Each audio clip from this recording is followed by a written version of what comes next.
اور اتفاق سے انہی باریکیوں کے سمجھنے کو ہی اجتہاد کہتے ہیں. اگر کوئی قرآن کی ان باریکیوں کو نہیں سمجھ پا رہا ہے تو اس میں اور پھر عوام میں کیا فرق رہ جائے گا. یعنی جو باریک بینی سے ان آیات کی تہ کو ہٹاتا رہے اور پھر اس کے مطلب کو جی سمجھے. روایات ہیں مثلاً ائمہ علیہم الصلاۃ والسلام نے باریک بینی کے ساتھ تفسیر کا طریقہ اپنے اصحاب کو سکھایا ہے. جب راوی نے پلٹ کے پوچھا ہے فلاں آیت کے بارے میں، مولا نے ایک حکم بتایا. راوی نے پوچھا مولا یہ بتائیے یہ حکم کیا قرآن میں موجود ہے؟ مولا نے آیت بتائی تو اس نے کہا کس طرح سے؟ مولا نے بتایا اس طرح سے یہ دلالت کر رہا ہے. تو یہ طریقے سب اہل بیت نے ہمیں سکھائے ہیں. بے شک. اور انشاءاللہ آگے گفتگو میں عرض کروں ناظرین کی خدمت میں. تو خلاصہ یہ آیت نفر بہت ہی واضح طور کے اوپر آ کے واجب کر رہی ہے کہ جب آپ دین میں تفقہ کر کے جا رہے ہیں تو جا کے بیٹھنا نہیں ہے، لوگوں کو ہدایت کرنا، ہدایت کرنا ہے، ان کو بتانا ہے. اچھا آپ کہیں نہیں ہم تو آپ کی بات نہیں سنیں گے، تو پھر قرآن کہہ کیوں رہا ہے؟ سبحان اللہ، جزاک اللہ. قبلہ دوسرا سوال بھی اسی طریقے سے ہے کہ کیا رسول خدا صلی اللہ علیہ وآلہ وسلم نے فرمایا ہے کہ مجتہد کی پیروی یا تقلید کرو؟ صحیح. میرا سوال یہیں پر ایک اور ہے انہی حضرات سے جنہیں نے سوال کیا ہے کہ کیا رسول اکرم صلی اللہ علیہ وآلہ وسلم نے فرمایا ہے کہ تقلید نہ کرو؟ یہ بات ہے، یعنی پہلے انہی سب سوال کر لیا جی جائے. کیا منع کیا ہے؟ بھائی آپ یہ بتائیے حلال زیادہ یا حرام؟ حلال زیادہ ہے تو جتنی حلال دین کرنے والی چیزوں کو بتاتا ہے یا نہ کرنے والی کو؟ دین آ کے بتاتا ہے کیا نہ کرو. جی ہاں. کیونکہ ان کی بھائی آپ کے پاس نجاسات کہیں 9 عدد 10 عدد 11 عدد تو دین اس کو بتا دے گا. ہاں جو کم ہے اس کو بتائے گا. اب آپ اس پانی پاک ہے تو کہاں تک کہ آپ کو فہرست گنواتے رہیں گے؟ تو اگر کوئی ایسی چیز میں مشکل ہے تو آپ لا کے دکھائیے نا کہ نبی نے منع کیا ہے کہ بھائی یہ کام نہ کرو. ایسی تو کوئی روایت رسول نے کہیں نہیں فرمایا. چلیے یہ تو ایک بات ہو گئی. دوسری بات، ہم بخوبی تاریخ سے واقف ہیں کہ 90 سال سے زیادہ کے عرصے تک کے روایات رسول اکرم صلی اللہ علیہ وآلہ وسلم زمانے کے ظلم نے آ کے اس کو لکھنے کی اجازت نہیں دی. جی ہاں بالکل، یہ تاریخ میں لکھا ہے باقاعدہ موجود. لہٰذا نبی کریم صلی اللہ علیہ وآلہ وسلم کی روایات اہل بیت علیہم الصلاۃ والسلام کے ذریعے ہم تک پہنچی ہیں. لہٰذا یہ 14 نور ان میں آپ کسی کا بھی کلام لے لیجیے. اور مجھے نہیں لگتا کہ سائل نے جو سوال کیا ہے اور پوچھا ہے کہ رسول اکرم صلی اللہ علیہ وآلہ وسلم ان کی مراد صرف رسول خدا صلی اللہ علیہ وآلہ وسلم ہے. ظاہر ان کی مراد بھی روایت ہے.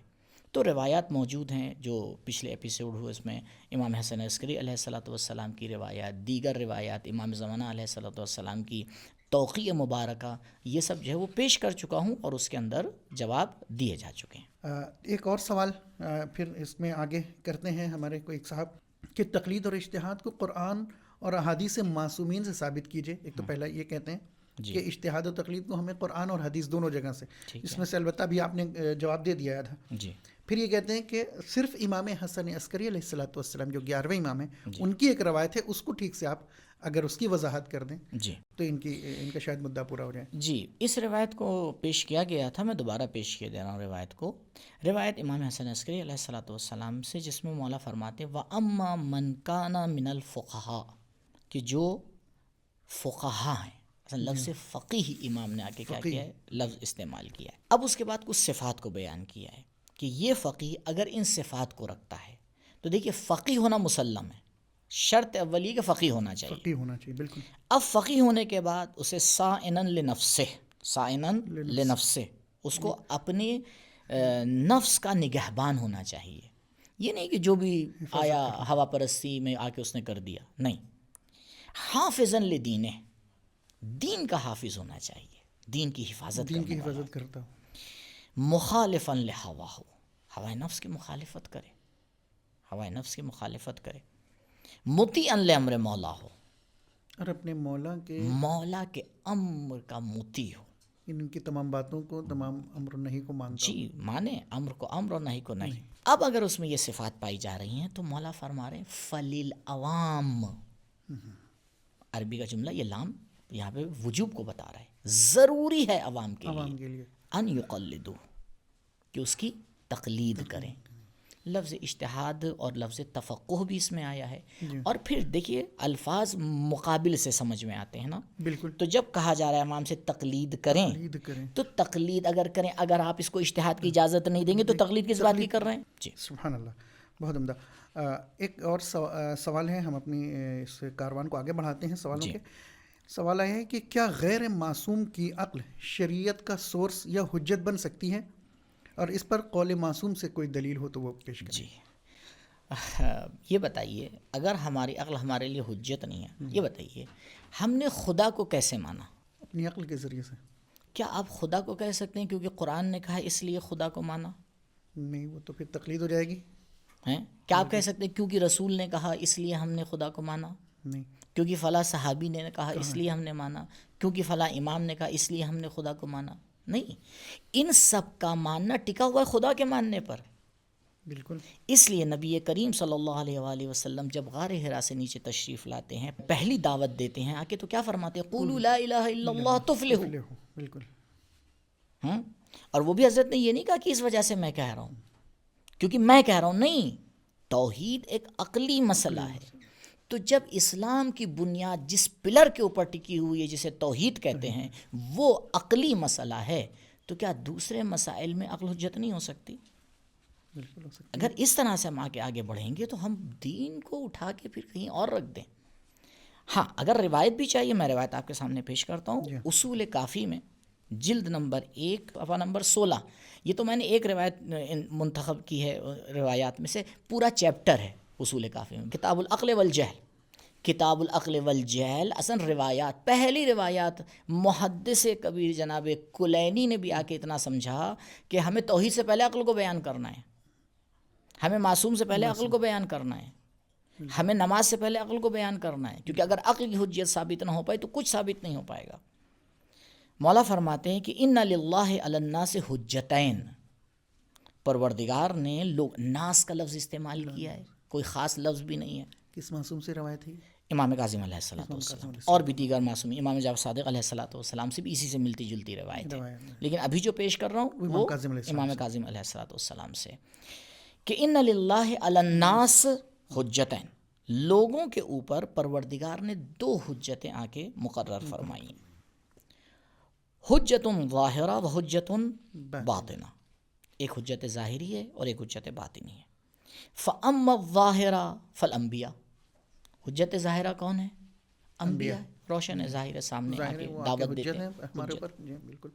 وَأَمَّا الْبَاطِنَةُ فَالْعُقُولُ, ثابت ہو گئی یہاں سے بات. حجت باطنہ کیا ہے؟ عقل ہے. عقل ہے, عقل انسانی ہے. عقل انسانی ہے. آپ اسی اصول کافی میں اسی چیپٹر میں 4تھی روایت, 3ری روایت, پہلی روایت جا کے دیکھیں. امام جعفر صادق علیہ السلام بنی اسرائیل کا ایک قصہ بیان کرتے ہیں, اور بیان کرنے کے بعد راوی سے کہتے ہیں کہ یاد رکھو ثواب اور عقاب ہر انسان کو اس کی عقل کے اعتبار سے دیا جائے گا, عقل کی بنیاد پر ملے گی. عقل کی بنیاد کے دیا جائے گا. باب ایک باندھ رکھا ہے, نہ صرف آ کے یہ کہیے کہ اس نے کتنی محنت کی اور کتنی عبادت کی ہے, وقت نہیں ہے, نہیں تو میں تفصیل سے ان روایات کو آ کے پیش کرتا تو کم سے کم ایک 10-15 ایپیسوڈ اسی میں چلے جاتے کہ عقل کا مقام اسلام میں کیا ہے. گرچہ جتنی ضرورت تھی اتنا ہم گفتگو کر چکے ہیں, یہ روایت بھی موجود ہے. سبحان اللہ. انشاءاللہ کہ یہ جواب بھی واضح ہو گیا ہوگا بہت دلچسپ انداز سے, اور باقاعدہ روایت کے اکارڈنگ قبلہ نے یہ جواب دیا ہے. قبلہ ایک سوال آگے ہمارا آ رہا ہے کہ اجماع کے حجت ہونے پر قرآن و حدیث سے کیا دلیل ہے؟ دیکھیے یہاں پہ ایک وضاحت کرتا چلوں اور اس کے اوپر ناظرین سے خود اجماع کی بھی اگر وضاحت کر دیں, شاید بعض لوگوں کو نہ معلوم ہے. میں ایک جملہ کہوں گا, شاید ہو سکتا ہے وہ چبھے بعض لوگوں کو, اور جملہ یہ ہے, مکتب فکری تشیع اور نظام فقاہت شیعہ میں اور اہل بیت علیہم السلام کے ماننے والوں کے فرقے میں, علماء حضرات میں, یہ جن کی تصاویر آپ کو ادھر ادھر نظر آ رہی ہیں, کوئی بھی اجماع کو حجت نہیں مانتا. تو پھر یہ سوال کہاں سے پیدا ہو گیا؟ جی دیکھیے, ہمارے مکتب میں اجماع کو ذاتی طور پر کوئی حیثیت نہیں ہے, الفاظ میں مت جائیں. ہم اس اجماع کو حجت مانتے ہیں کہ جس سے معصوم کا قول کشف کیا جائے, پتہ چلے کہ معصوم یہی فرما رہے ہیں. یعنی ایک طریقہ ہے, یہ ایک راستہ ہے معصوم کے قول تک پہنچنے کا. جیسے حدیث, بھئی حدیث ایک راستہ ہے نا, حدیث کے ذریعے میں پتہ چلتا ہے کہ معصوم نے کیا فرمایا ہے. اسی طرح سے اجماع بھی ایک راستہ ہے. اگر کسی فقی کے لیے اجماع کے ذریعے سے معصوم کے قول تک کے پہنچنے میں یقین حاصل ہو، وہ کبھی اس پہ عمل نہیں کرتا ہے، کبھی اس پہ عمل نہیں کرتا ہے. اگر یہ پتہ چل جائے کہ معصوم کا قول نہیں ہے. جی اسی لیے آپ دیکھیں اگر حدیث ہوتی ہے اور اجماع ہوتا ہے، ہمارے فقہا اجماع کو کنارے رکھ دیتے ہیں، کہتے ہیں اجماع مدرکی ہے، یہ اجماع مدرکی ہے، اس کا مدرک موجود ہے، لہٰذا جب مدرک ہمارے پاس موجود ہے، روایت ہمارے پاس موجود ہے، تو ہمیں اجماع کا کیا کرنا. لہٰذا فی حد نفس اس کی حجت ہے ہی نہیں، لہٰذا نہ اس کے اوپر کوئی روایت کی ضرورت ہے، نہ کسی آیت کی ضرورت. ایک طریقہ ہے سیر متشرع ہے، سیر عقلا ہے، مختلف راستے ہیں معصوم کے قول تک اور معصوم کی بات تک پہنچنے کے لیے، من جملہ ان میں سے ایک راستہ. جزاکم اللہ. جی آگے سوال آتا ہے کہ کیا غیر معصوم کو اجتہاد کرنے کا جواز قرآن یا حدیث سے ثابت کیجیے کہ غیر معصوم الفاظ بدل وہی سوال آیا ہے. میں پھر دوبارہ آئے نفر پہلے پیش بھی آ کروں چکے گا سورہ توبہ کی، وہی ہے، اسی سوال پہ غور فرما لیں، جواب موجود ہے. ٹھیک ہے، سبحان اللہ. اب آگے بڑھتے ہیں کہ اصولی مکتب کے 4 ماخذ جو ہیں، یعنی جو 4 راستے ہیں کسی بھی حکم کو معلوم کرنے کے، وہ قرآن ہے، حدیث ہے، عقل ہے یا اجماع ہے. ہر ایک پر قرآن و حدیث سے یہ دلیل چاہ رہے ہیں. دیکھیے پہلی بات تو 2 ہی ہیں، جی ہاں، ایک ہے قرآن اور حدیث. جی ٹھیک ہے. عقل اور اجماع یہ اس کا اپنی جگہ پہ ایک مسئلہ ہے، کیونکہ عقل بھی ہماری کیا اس طرح سے پوری طرح سے مطلقہ حجت نہیں ہے، عقل کی بھی تقسیمات ہیں. اب کیونکہ ان تفصیلات میں نہیں جایا جاتا، لہٰذا پوری طرح سے اس کو لے لیا جاتا ہے. دیکھیے قرآن حجت ہے اور معصومین کی روایات حجت ہیں، یہ تو حدیث ثقلین بھی بول رہی ہے، خود قرآن بھی بول رہا ہے. حدیث ثقلین کے علاوہ قرآن سے آپ دیکھیں تو سورہ مبارکہ انعام کی آیت نمبر 38، خود یہ آیت ما فرطنا فی الکتاب من شیء، ہم نے قرآن کے اندر کسی بھی چیز کو چھوڑا نہیں، ہر چیز موجود ہے، تو کہاں سے جا کے لیں گے؟ قرآن سے ہی تو لیں گے. بالکل. اور اگر قرآن سے لینا حجت نہیں ہے تو قرآن یہ بات کہہ کیوں رہا ہے؟ بالکل. دوسری طرف سے حدیث ثقلین ہمارے پاس موجود ہے، تو لہٰذا عقل کے حوالے سے روایت میں نے پیش کر دی، اور تفصیل سے اگر روایات کو دیکھنا ہے تو ایک ہی جگہ جا کے دیکھ لیں، چاہے کتاب بہار ہو، چاہے وہ کتاب اصول کافی ہو، دونوں کتابیں، ایک متقدمین کی ایک متاخرین کی. پہلا چیپٹر جا کے دیکھ لیں، پہلا چیپٹر کتاب العقل والجہل، متعدد روایات اس کے اندر موجود ہیں. اجماع کے حوالے سے بھی عرض کر دیا کہ اجماع ذاتاً جو ہے حجت نہیں ہے. آگے سوال آ رہا ہے کہ روایت معصوم علیہ السلام کو قرآن سے پرکھنے کی حکم کی روشنی میں تقلید کا حکم قرآن سے کیسے ثابت ہوگا؟ میں بہت معذرت کے ساتھ یہ کہنا چاہوں گا کہ سائل کا مطالعہ بہت کم ہے. کم سے کم سوال کرنے سے پہلے جو ہماری حدیث کی کتابیں ہیں اس پر ایک سرسری نظر تو ڈال دیتے. روایت میں پیش کر رہا ہوں آپ کے سامنے، مولا فرما رہے ہیں پیش کرو ہماری حدیث کو کس پر؟ قرآن مجید میں، کتاب اللہ. پھر فما وافق کتاب اللہ، اگر وہ اس میں سے وہ حصہ جو موافق ہو اللہ کی کتاب کے ساتھ، فخذو، اسے لے لو، اسے اختیار کرو، اسے اختیار کر لو. وما خالفہ، اور جو اس کے خلاف نکل آئے اسے دیوار پر مار دو. یہ بتائیے کیا عام لوگ یہ سمجھ سکتے ہیں کہ حدیث کا کون سا حصہ قرآن کے ساتھ میچ کر رہا ہے، کون سا نہیں کر رہا ہے؟ اتنا مطالعہ ہونا چاہیے قرآن کا بھی اور حدیث کا بھی، اس کا اتنا یہ علم کیسے ہونا سمجھ چاہیے. میں آئے گا؟ یہ بغیر اجتہاد کے سمجھ میں آئے گا؟ یہ بغیر تفقع کے سمجھ میں آئے گا؟ یہ بغیر علم دین باریکی سے حاصل کے سمجھ میں آئے گا؟ نہیں سمجھ میں آ سکتا. سبحان اللہ. قبلہ ابھی تک ہم اپنے ناظرین کی خدمت میں بتا دیں کہ یہ جو سوالات ابھی ہوئے ہیں قبلہ نے جواب دیا، انشاءاللہ کہ اطمینان بخش ہوگا ان لوگوں کے لیے. یہ قرآن اور حدیث کے زمرے میں تھے سوال. اب جو ہمارے سوالوں کا سلسلہ ہوگا وہ تاریخی سوالات ہوں گے. کچھ تاریخی سوال بھی کچھ لوگوں نے کیے ہیں کہ جس کا جواب انشاءاللہ قبلہ دیں گے. پہلا سوال یہ ہے کہ پہلا مجتہد ہے کون؟ ماشاء اس کا اللہ، کیا یہ نام ہے؟ عام البلوا سوال ہے کہ پہلا مجتہد کون ہے. اچھا چلیے ہم نے پتہ لگا لیا پہلا مجتہد، کیا ثابت ہو جائے گا اس سے؟ اجتہاد کوئی فردی مسئلہ نہیں ہے، اجتہاد ایک تربیتی مسئلہ ہے. تاریخی پس منظر میں صادقین علیہم الصلاۃ والسلام نے آگے باقاعدہ اصحاب کی تربیت کی ہے. بالکل. مولا فخر کرتے ہیں اپنے تربیت یافتہ اصحاب کے اوپر کہ میرے اصحاب میں ایسے موجود ہیں، فقہا موجود ہیں، مجتہدین موجود ہیں، مفسرین موجود ہیں، متکلمین موجود ہیں. نام کے طور کے اوپر جناب زرارت ابن عیون ہیں جن کے لیے روایت موجود ہے، جناب محمد ابن مسلم ہیں جن کے لیے روایت موجود ہے، جناب آبان ابن تغلب ہیں جن کے لیے روایت موجود ہے، جناب یونس ابن عبد الرحمن ہیں ان کے لیے روایات موجود ہیں، جناب صفوان ابن یحییٰ ہیں. یہ 5-6 ان کی آپ تاریخ اٹھا کے دیکھ لیں گے جا کے، آپ کو روایات بھی مل جائیں گی کہ مولانا نے بیان کیا. وسائل الشیعہ میں روایات موجود ہے باب قاضی کے اندر، اور دیگر کتابوں میں بھی روایات موجود ہیں کہ باقاعدہ مولانا نے آ کے ان کو استنباط کا طریقہ سکھایا، ان کو بتایا کہ کس طریقے سے استنباط ہوتا ہے. انشاءاللہ آگے جب دقیقاً وہیں پہ پہنچیں گے تو وہ روایات سے بھی کوئی میں ایک پیش کر دوں مجتہد کو وہ اپنا منظور نظر سمجھ لیں، گا. کسی کو بھی، کیونکہ یہ تو آپ نہیں طے کر سکتے کون پہلے بنا کون آخر بنا. مثال کے طور پر کلاس میں ہم آ کے پوچھے بھائی اس کلاس میں سب سے پہلے کس بچے نے پڑھا، تو بھائی سب کو ساتھ میں پڑھایا جا رہا ہے. تاریخ اتنی باریکیوں کو نقل نہیں کرتی، اور نہ ہی ٹھیک ہے اگر اس سے کوئی علمی گتھی سلجھ رہی ہو تو ٹھیک ہے آئیں بیٹھ کے حل کرتے ہیں اس کو، لیکن کوئی سے گتھی سلجھنے والی نہیں ہے. اصل اجتہاد کا صحیح ہونا اور ائمہ معصومین علیہم السلام کا اس کو امضا کرنا اور اس کی اجازت دینا، ان کی تائید ہونا ثابت ہے. دوسرا سوال یہ ہے کہ پہلا مجتہد جب وہ درجہ اجتہاد پر پہنچا تو اس سے پہلے وہ کس کی تقلید کیا کرتا تھا؟ تو یعنی کہیں نہ کسی نہ کسی مرحلے تقلید میں رہا ہوگا وہ، یہ جاننا چاہتے تو یہ بتائیے پہلے مرحلے میں جو خداوند متعال نے کسی کو خلق کیا تو اس سے پہلے اس کو کس نے خلق کیا؟ اسے عقلی زبان میں کہتے ہیں، سمجھداروں کی زبان میں، نہ سمجھو کی زبان میں نہیں. دیکھیے نہ سمجھ کی کوئی زبان نہیں ہے، سمجھداروں کی زبان میں اس کو کہا جاتا ہے تسلسل، یعنی چین. چین کہیں نہ کہیں تو ٹوٹتی ہے. چلیے میں نے آپ کے لیے ثابت کر دیا کہ اس مجتہد نے فلاں کی تقلید کی تھی، آپ کیا کہیں گے؟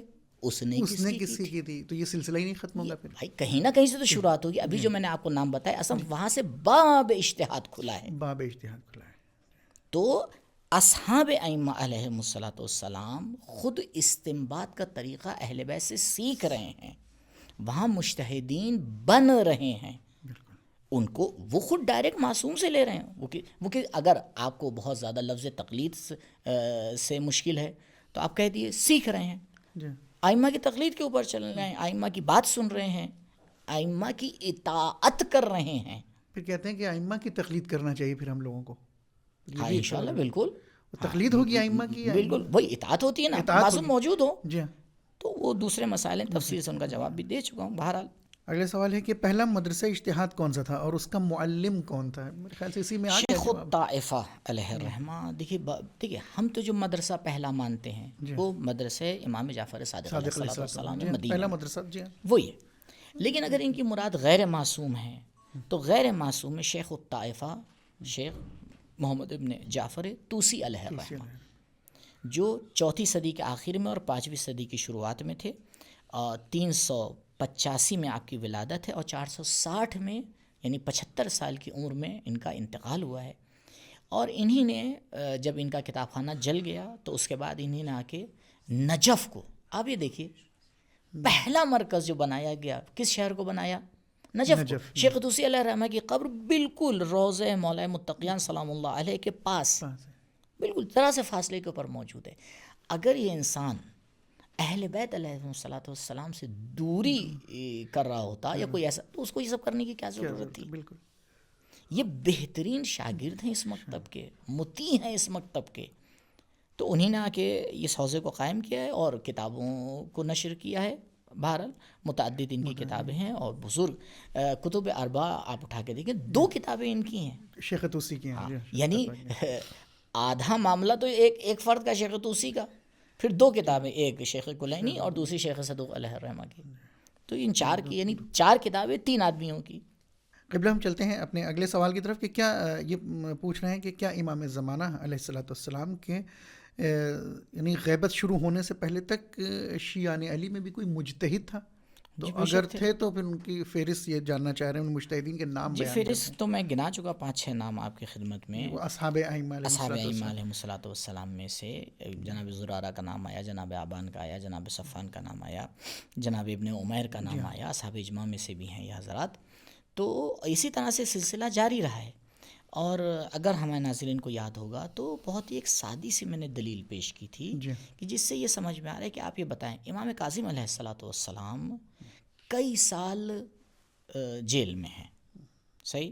امام رضا علیہ السلام اپنی عمر کے آخری حصے میں 2 سال مدینے میں نہیں ہیں، آ جاتے ہیں مرو اور مشہد. اس کے بعد امام جواد علیہ الصلوۃ والسلام بار بار ان کو جو ہے بغداد بلایا جا رہا ہے. امام ہادی علیہ الصلوۃ والسلام زیادہ تر جو ہے وہ دشمن کے جو ہے وہ لشکر میں، اور پھر 11ویں امام تو اصل لقب ہی اس لیے پڑ گیا عسکری ہیں. تو یہ وہ زمانے ہیں کہ لوگوں کا رابطہ اہل بیت علیہ الصلوۃ والسلام سے ڈائریکٹ ہو نہیں پا رہا ہے. نہیں ہو پا رہا ہے. جی تو بالکل. مجھے یہ بتائیے، اگر وہاں پر اس طرح سے مجتہدین موجود نہیں تھے، شیعوں کی تعداد بھی بڑھ چکی ہے، باقاعدہ ایک قبیلے جو ہے وہ اشعری آ کے قم کے اندر باقاعدہ شیعوں کی اتنی بڑی تعداد کہ جب جناب معصومہ سلام اللہ علیہ ساوے میں آ کے ان کو زہر دیا جاتا ہے تو بی بی کس شہر کا نام پوچھتی ہے؟ قم کا نام پوچھتی ہے، کیونکہ قم میں شیعہ موجود تھے، ایک بڑی تعداد تھی شیعوں کی. تو یہ جو اتنا بڑا ہمارے پاس ایک جمع غفیر ہے شیعوں کا، تو ان کو روزانہ ضرورت نہیں پڑ رہی تھی احکام کی؟ بالکل پڑھ رہی ہوگی. ان کا رابطہ تھا کیا معصوم سے؟ نہیں. تو جب رابطہ نہیں تھا، ضرورت بھی تھی، تو یہ بتائیے کون سی اخلاق قبول کرے گی کہ معصوم ان کو ایسے ہی چھوڑ کے چلے جائیں؟ ان کی ذمہ کیا ان کے داری اختیار میں نہیں تھا؟ بالکل. اور ہر کام معجزے سے نہیں ہوتا ہے. ہر زمانے میں معجزہ ہونا ہوتا تو پھر اتنے بڑے غیبت کی بھی ضرورت نہیں تھی. حضرت آدھے غیبت معجزے سے ہر چیز کو ٹھیک کر کے چلے جاتے. سسٹم بنا کے گئے اہل بیت. میں نے پورا سسٹم بتایا ہے اس کے اندر کہ کس طریقے سے یہ فاصلہ ہوا، اور ائمہ علیہ الصلوۃ والسلام نے اصحاب کو سکھایا اور یہ سسٹم قائم ہوا. جی تو یہ اجتہاد بھی موجود تھا اور مجتہدین بھی موجود تھے. سبحان اللہ. قبلہ اپنے اس کاروان کو آگے بڑھاتے ہیں سوالوں کے. اگلا سوال ہے کہ کس معصوم نے فقیہ کو مجتہد کہا تھا؟ یعنی معصوم کی زبانی بھی جاننا چاہ رہے ہیں. دیکھیے عرض کی آپ سے، الفاظ کی بحث میں اگر ہم جائیں گے تو بہت سے آپ کو الفاظ قرآن میں بھی نہیں ملنے والے ہیں. جی ہاں. ٹھیک ہے، حج کے اتنے احکام ہیں آپ استعمال کرتے ہیں، کیا سارے الفاظ قرآن میں آئے ہیں؟ نہیں، قرآن میں تو بھی آپ وہ آپ کام نہ کریے. جی ہاں بالکل. کیا جتنی بھی نماز میں ارکان ہم بجا لاتے ہیں سب کے الفاظ قرآن میں آپ کو ملیں گے؟ نہیں ائمہ نے بیان کیا. جی نہیں ملیں گے. نہیں ملیں. تو لہٰذا ہمیں اس بات پہ غور کرنا چاہیے کہ جو کام کہا جا رہا ہے اس کی رگیں ہمیں قرآن میں روایات میں ملتی ہیں یا نہیں ملتی ہیں. اور جیسا کہ پہلے دوسرے تیسرے سوالات کے ذیل میں بیان کیا گیا کہ پوری طریقے سے یہ الفاظ اور اس طریقے سے جب لِيَتَفَقَّهُوا فِي الدِّينِ، جب یہ لفظ قرآن ہمیں دے رہا ہے، روایات بھی اس کو استعمال کر رہی ہیں، یا معصوم بھی اس سے ملتے جلتے الفاظ کو استعمال کر رہے ہیں، تو وہ ہمارے لیے کافی ہے. وہ چاہ رہے ہیں کہ اجتہاد کا لفظ کے اسی لفظ کے ساتھ، یعنی مجتہد جیسے لِيَتَفَقَّهُوا کا ہے، میرے خیال سے وہ اس کے جو ہے وہ. اچھا یہ بتائیے، کبھی کبھی شاید ہمارے ناظرین میں کسی کے لیے پیش آیا ہو کہ جب وہ ڈاکٹر کا نسخہ لے کے جاتا ہے دوا لینے کے لیے، تو اسے کہتے ہیں کہ بھائی دیکھیے یہ دوا تو نہیں ہے لیکن اسی فارمولے والی دوسری دوا ہے ہمارے پاس. تو کیا کہتے ہیں نہیں اسی لفظ والی دوا دینا. نہیں، وہ اس فارمولے والی لے لیتا ہے. فارمولے کو دیکھتا ہے نا، لفظ کو دیکھتا ہے. نہیں، لفظ نہیں، فارمولے کو دیکھتا ہے. تو جب جان بچانے کی بات آتی ہے تو فارمولا دیکھتے ہیں، جب دین کی بات آتی ہے تو لفظ کو دیکھتے ہیں. یہ تو سوتیلا برتا ہو گیا نا. بالکل بالکل. سبحان اللہ. بہت عمدہ. اب یہ سوال جو ہے یہ تاریخی ہے اور کچھ زیادہ ہی تاریخی ہو گیا ہے. جی فرمائیں. وہ فرما رہے ہیں کہ حضرت حبیب ابن مظاہر کو امام حسین علیہ الصلوۃ والسلام نے رجل فقیہ کہا ہے. جی. جب وہ خط لکھا ہے تو اس خط میں کیا وہ کسی کی تقلید کرتے تھے؟ اگر ہاں تو کس کی تقلید کرتے تھے؟ نہیں، یہ خود سائل نے اپنے سوال کے پہلے حصے کو دوسرے سے ٹکرا دیا ہے. جی. مولا فرما رہے ہیں کہ وہ فقیہ ہے. فقیہ ہے تو فقیہ تو اس کو کہتے ہیں جو تقلید نہیں کرتا. نہیں کرتا ہے. جی ہاں بالکل. اور پھر وہ پوچھ رہے ہیں کہ وہ کس کی تقلید کرتے تھے. کیا مطلب، وہ کیا کہنا چاہ رہے ہیں؟ تو لہٰذا سائل سے کہیے خود اپنے سوال کو پہلے خود سمجھیں کہ کیا کہنا چاہ رہے ہیں. انشاءاللہ اگر وہ سمجھ گئے ہیں تو ہمیں سمجھائیں. جب ہم دونوں آپس میں سمجھ جائیں گے تو پھر جواب دینے کی کوشش کریں گے. اگلے سوال یہ کہ امام زمانہ عجل اللہ تعالیٰ فرجہ الشریف کے نائب کا تقرر کس امام نے کیا؟ کس امام نے کیا؟ پھر یہ وہ انہی سوالات میں سے. سوال پہ غور کریے، میں تکرار کر رہا ہوں جو میں نے سنا. امام زمانہ عجل اللہ تعالیٰ فرجہ الشریف کے نائب کا تقرر جی کس امام نے کیا؟ جب سمجھ میں نہیں آتا امام زمانہ علیہ السلام جب ہیں تو کوئی امام ہے؟ کوئی امام نہیں. کوئی امام موجود نہیں ہے نا. نہیں. بھائی 11ویں امام کی شہادت ہوئی ہے تب امام زمانہ علیہ الصلوۃ والسلام مسند امامت پہ فائز ہوئے. صحیح. جی. اب جب امام مسند فائز امامت پہ آ رہے ہیں اور آ کے اپنے وکلا کو مقرر فرما رہے ہیں تو وہ خود مقرر کر رہے ہیں نا، نہ کہ کوئی اور، نہ کہ کوئی امام. کیسے ہو سکتا ہے بھائی؟ بالکل. میں نے عرض کیا کہ دیکھیے بات کو سنتے نہیں ہیں غور سے، سمجھنے کی کوشش نہیں کرتے ہیں. دیکھیے خالی ذہن ہو کے جانا چاہیے، پہلے سے فیصلہ لے لیں کہ نہیں یہ تو غلط کہہ رہا ہے، یہ تو ایسا نہیں ہے، یہی صحیح ہے. بس قبلہ سمجھ کے حق پرست ہوا جاتا ہے. بالکل یہ نہیں ہے کہ ہم طے کر لیں اور اس کے بعد حق کی تلاش کریں. یہ طریقہ صحیح نہیں ہے. بالکل صحیح نہیں ہے. ایک وقت میں کتنے نائب امام رہ سکتے ہیں؟ کتنے بھی رہ سکتے ہیں، کتنے بھی نہ. کوئی تعداد تو نہیں؟ جو امام نے بھی وَأَمَّا مَنْ كَانَ مِنَ الْفُقَهَاءِ، فقہا جمع ہے، جمع کا لفظ استعمال کیا ہے. پھر مولانا نے کہا جس کے اندر بھی یہ صفات موجود ہوں. دیکھیے ہم صفات پرست ہیں. کیوں؟ ہم آ کے معصوم کی تلاش کرتے ہیں. ہم کہتے ہیں بھائی معصوم دکھاؤ، ہو گیا بسم اللہ، ہم اس کی جو ہے وہ اطاعت کے لیے سر جھکا دیتے ہیں. حتیٰ اگر ہمیں یقین بھی ہوتا ہے وہ اس کے خلاف بات کہتا ہے تو ہم اس کی سنتے ہیں، اپنی نہیں سنتے ہیں. شخصیت پرستی نہیں ہے، کمال پرستی ہے. یہ ملے تو یہ کمال تو ڈھونڈ کے لاؤ. مولانا نے کہا جس میں یہ کمال پایا جائے، کے اندر یہ کمال پایا ٹھیک ہے، جس میں کمال پایا جائے بسم اللہ. اسی لیے عوام کو اختیار دیا گیا ہے کہ وہ خود آ کے ان کمالات کو فقیہ میں تلاش کریں. جی کوئی فقیہ آ کے ہی نہیں کہتا ہے کہ مثال کے طور پر نہیں تمہارے لیے ضروری اسی کی تقلید کرو. کیا کہا جاتا ہے بھئی یہ صفات ہے، جائیے آپ تقلید کریے، پوچھئے، پتہ لگائیے، تحقیق کریے، جستجو کریے. آپ کو لگتا ہے کہ اے میں یہ صفات موجود ہے، بسم اللہ تقلید کریے. نہیں ہے بی میں موجود، بی میں اسی لیے جس کے اندر صفات بیان کر دیا، صفات ہمارا کام ہے. جی بالکل. چلتے ہیں آگے کہ سوال ہے کہ نائب امام کو کیا امام کے اندر جو صفات پائے جاتے ہیں ویسا ہی ہونا چاہیے یا نہیں؟ بالکل نہیں ہونا چاہیے، ہو ہی نہیں سکتا. دیکھیے قرآن کہہ رہا ہے کہ ہم نے زمین پر اپنا خلیفہ بنایا. ٹھیک ہے نا، تو وہ نائب ہوا نا. جی ہاں، وہ اللہ کا نائب ہوا. اللہ کا نائب ہوا. جی اللہ واجب الوجود ہے، جی تو اس کو بھی واجب الوجود ہونا چاہیے. نہیں ہو پائے گا. اللہ کی صفات عین ذات ہیں، تو کیا اس کی بھی صفات عین ذات ہوں گی؟ یہ کون سی بات ہوگی؟ کس نے کہا کہ نائب کو عیناً منوبنن کی جگہ ہو؟ نہیں، یہ بات بالکل صحیح ہے. نائب کی بات بالکل منوبنن کی بات کی طرح ہوگی. ان کی بات جیسی ہی ہوگی، ایک پرنسپل ہے. جی یہ مثال میں نے دی تھی، پھر میں تکرار کروں. ایک یونیورسٹی کا ڈین ہے، پرنسپل ہے، ہیڈ ہے. جی ہاں. وہ سفر پہ جاتا ہے تو آتا ہے جو اس کے نیچے والا ہے اس کو اپنی جگہ رکھ کے جاتا ہے. اس کا مطلب اس میں بھی وہی صفات ہیں. وہ صفات تو نہیں ہے نا، وہ صفات ہوتی تو وہ بنتا، یہ کیوں بنتا؟ بالکل صحیح. تو وہ صفات تو نہیں ہے، لیکن اس کی غیبت میں اس کے کلام کی حجیت ویسے ہی ہے جیسے اس کی تھی. اسی لیے ہم کہتے ہیں کہ اہل بیت علیہ السلام کے کلام کی حجیت ویسے ہی جیسے رسول خدا صلی اللہ علیہ وسلم کے کلام کی تھی. صحیح. اب جس دائرے میں معصوم نے اجازت دی ہے اس میں فقیہ کے کلام کی حجیت ویسے ہی ہے جیسے معصوم کی تھی. حجیت میں فرق نہیں آئے گا. حجیت میں فرق نہیں آئے گا. یعنی کیا؟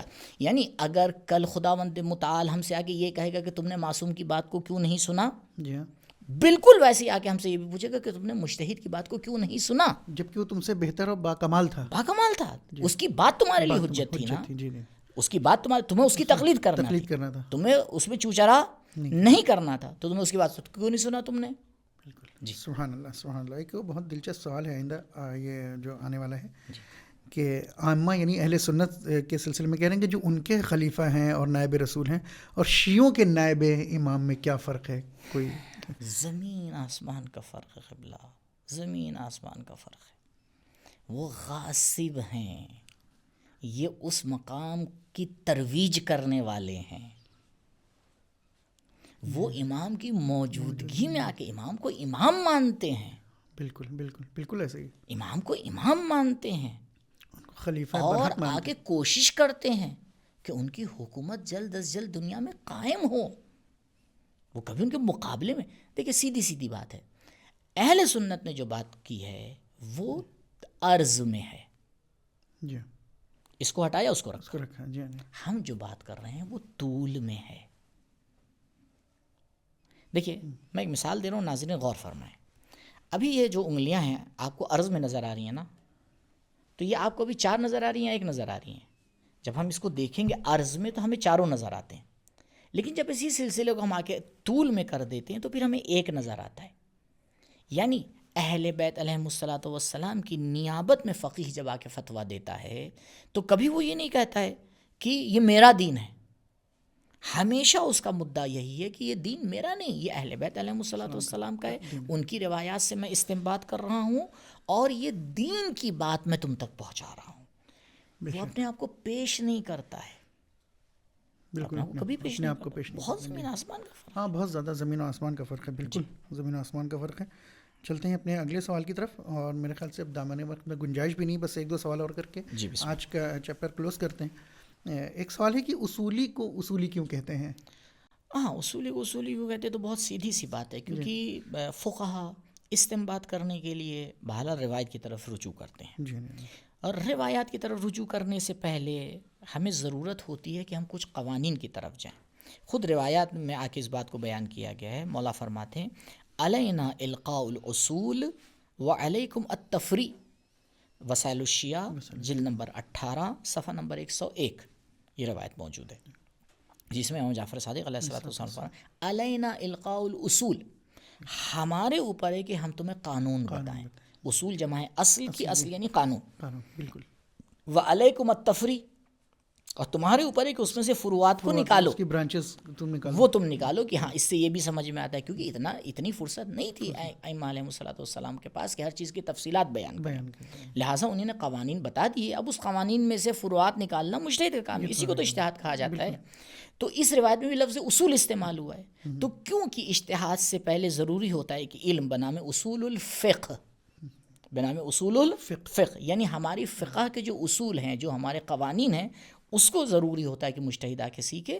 لہٰذا ان کو کیا کہا جاتا ہے؟ اصولی کہا جاتا ہے. ہم آج کے اس پروگرام کا آخری سوال کرتے ہیں، انشاءاللہ جو ہے پھر اجازت چاہیں گے. سوال عجیب سا ہے کہ شیعان علی میں علم رجال کی بنیاد یا حکم کس معصوم نے دیا؟ یعنی کہ علم رجال کو حاصل کرو. حکم امام جعفر صادق علیہ الصلوۃ والسلام نے دیا ہے. علم رجال کا حکم امام جعفر صادق علیہ الصلوۃ والسلام نے عرض کیا کہ اجتہاد کی جتنی بھی بنیادیں ہیں وہ صادقان علیہ الصلوۃ والسلام کی طرف پلٹتی ہیں، یا امام محمد باقر علیہ الصلوۃ والسلام یا امام جعفر صادق علیہ الصلوۃ والسلام. کتاب وسائل الشیعہ میں جلد نمبر 27 مولا کی روایت اعرفوا منازل الرجال منا، وہ جو مرد ہم میں سے ہیں، منا یعنی مراد راوی ہے، جن کا ہم سے رابطہ ہے، جن کی ہم سے نسبت ہے، ان کے مقام کو سمجھو علی قدر روایتہم انا، کہ وہ ہم سے کتنی روایت کر رہے ہیں. یعنی سب کی منزلت برابر نہیں ہے. مولا نے باقاعدہ درجات دیے ہیں راویوں کو. ایک راوی آتا ہے، جوان ہے، دروازے سے وارد ہوتا ہے، مولا کھڑے ہو جاتے ہیں، بلاتے ہیں اس کو، اپنے نزدیک بٹھاتے ہیں. راوی کہتا ہے اتنا نزدیک مولا نے بلایا کہ دونوں بالکل ایک دوسرے سے قریب ہو گئے، لیکن کسی اور کو یہ مقام نہیں دیتے ہیں. جب مناظرہ کرنے کے لیے آتے ہیں تو کسی کو بھیجتے ہیں، دوسرے کو نہیں بھیجتے ہیں. تو درجات ہیں. کیا ابو حنیفہ اور دیگر لوگوں نے کیا اہل بیت علیہم الصلوۃ والسلام سے نہیں سیکھا؟ بالکل سیکھا. تو کیا ان کو کوئی درجہ مل گیا؟ نہیں. کون اس مکتب میں کتنا گیا ہے مورد بحث نہیں ہے. ان ائمہ نے اس کے اوپر کتنی نظر رکھی وہ دیکھنا پڑے گا. یہ مولا یہ بتا رہے ہیں کہ دیکھو کس طرح سے ہماری روایت کو بیان کرتا ہے کہ ہمارا علم اس کے پاس کتنا ہے. جس کے پاس زیادہ ہے اس کی قدر و منزلت زیادہ ہے. تو ہمیں یہ سمجھنا پڑے گا ہی نہیں سمجھنا پڑے گا، یا خود بخود ہم سمجھ جائیں گے. اسی کے سمجھنے کو کہا جاتا ہے علم رجال. جی بالکل. سبحان اللہ. جزاکم اللہ. قبلہ بہت مہربانی، بہت شکریہ ادا کرتے ہیں اپنی ٹیم کی جانب سے، فجر کی ٹیم کی جانب سے تشریف لائیں، اور انشاءاللہ ہمارے ویورز کو اطمینان بخش اور تشفی بخش جواب آپ نے دیا، اور ان کے لیے بھی مفید رہا ہوگا یہ پروگرام. ناظرین آپ سے اجازت چاہتے ہیں. البتہ ابھی بہت سارے اور بھی سوال بچے ہیں جو آج کے ایپیسوڈ میں کور نہیں ہو سکے ہیں. انشاءاللہ اگلے پروگرام میں ہم ان سوال کو کور کریں گے قبلہ کے ساتھ. تب تک کے لیے ہمیں اجازت دیجیے. خدا حافظ. فی امان اللہ.